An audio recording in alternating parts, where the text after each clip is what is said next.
Here's the bridegroom. Here's the bridegroom. Hey everyone, we're going to answer someone's Bible question here in just a minute. But first, I want to remind everyone to hit that like button. Give it a smash. Give me a follow. Leave a comment. If you have any Bible questions of your own, leave them in the comments. I am happy to answer them. Now, let's take a look at this video and let's answer this lady's questions. What do you say? How many of you know that there are two different versions of the Old Testament? Okay, let's pause right there for just a minute. First, I don't categorize scripture like that. I just don't do that. But if you want to, you can. And if so, then technically there's 4. Not 2, there's 4. I'll go more into that here in just a minute. But let's watch a little bit more of her video and we'll answer some more questions. What do you say?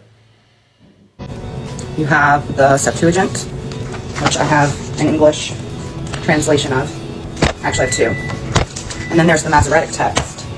And most of the Bibles that most of us read, the Old Testament, is translated from the Masoretic text.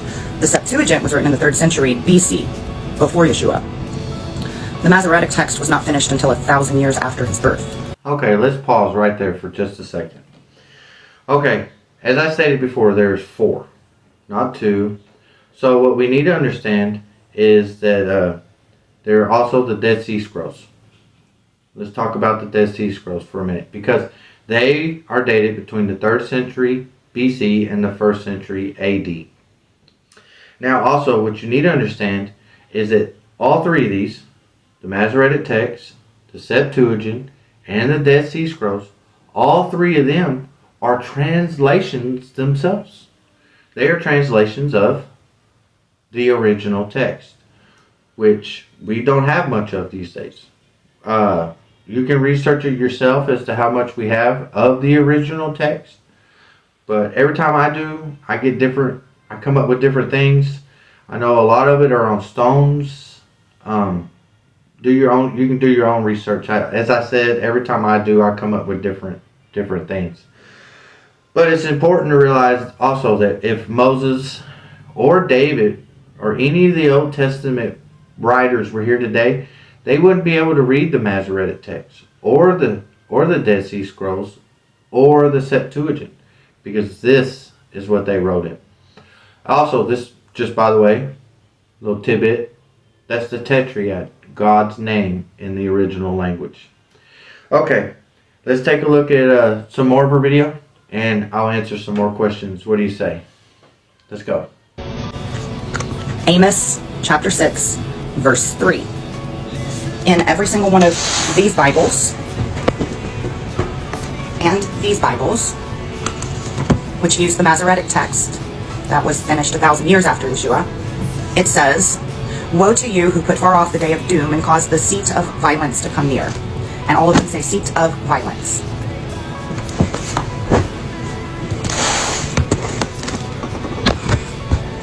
The Orthodox Study Bible, it uses the Septuagint for the Old Testament. Amos 6:3 says, "You who are approaching the evil day, who draw near and hold false Sabbaths."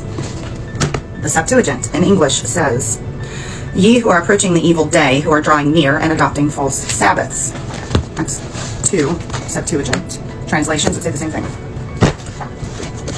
Restoration Scriptures, it uses the Septuagint.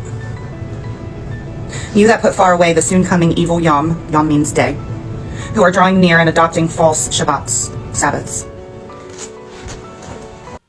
Okay, I want to pause it right there just for a sec. Okay, now we have to realize that the original text had no vowels. It just had no vowels. So before the Masoretic text, the text just had consonants. Take a look at this. You see that? So without the vowels, the word Shabbat and the word seat, which that same Hebrew word can also be translated place, have the same consonants. So now the question becomes, okay, what vowels do we put there? Okay, so let's do our own with the English language. Let's say I give you the consonants R, N, D. Add in your own vowels. Leave it in the comment. Let's see how many words we can get with just RND. What do you say? That becomes the question. The Masoretic text puts seat. But why did the Masoretic text put seat? I would suggest that it's probably because of Jerome in the Latin Vulgate, which he translated, I believe it was around 382, 300 years before they even started on the Masoretic text. So they were probably drawing from Jerome. And if you read right there, it also gives a little, their reason why they think he translated it that way.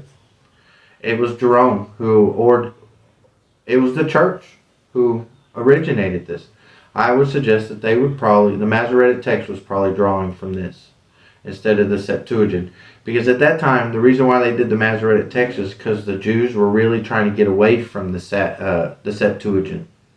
During that time, they were really trying to draw, because the Christians were using it so much to prove Jesus. So they were doing away with the Septuagint and wanted to come up with the Masoretic text. Now also, as I mentioned before, now let's take a look at what the Dead Sea Scrolls have. Here's the Dead Sea Scrolls. As you can see, they've also put in the word seat. Now, if you'll notice, it's also in blue. Now, this is the reason why the Dead Sea Scrolls in this situation doesn't help us at all. Doesn't help us at all. Why? Because any letters in blue means that either the letters were unreadable or that portion of the text was missing. So the Dead Sea Scrolls just doesn't help us with Amos 6. Now, let's see here. Let's watch the rest of this video, and I'll finish up for you. What do you say? Let's take a look. So which one's right? When I go to Blue Letter Bible, it uses a Masoretic text version, but the Septuagint is the Bible that Yeshua had. You know, that's what they read, the apostles. So which one's right? Is this prophecy about causing the seat of violence to come near? Or is it a prophecy about adopting false Sabbaths? All right. First of all, I want to thank that lady for her video and for the good question that she's asking. Now, as she asked, which one is it? Is it seat of violence or is it Sabbath? We don't know. Plain answer, we don't know. You choose. I lean toward, whenever questions like this come up, I always lean toward the Septuagint, and that is simply because it is the oldest manuscripts that we have to go by. So I kind of would probably lean toward that, but normally that's what I do. But in this situation, there's just so much history behind the seat that I can't deny it.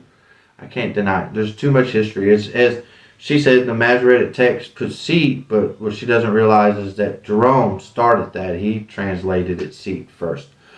So I don't know. I would lean more toward the Septuagint, I guess. I lean more toward the Septuagint. But that's me. But the plain answer is, we don't know. We don't know. Sometimes there's just those parts of the Bible where we're left to guess, to use educated guesses. And you can try to make a conspiracy out of it, which is kind of what it sounds like. I'm not throwing that on the lady, but it sounds like that's what she's trying to do, make a conspiracy. But it's not. That's all I have for you today. Now, remember, hit that like button, follow, and leave a comment. Here's the bridegroom. Here's the bridegroom. Come on out to meet him. Come on out to meet him.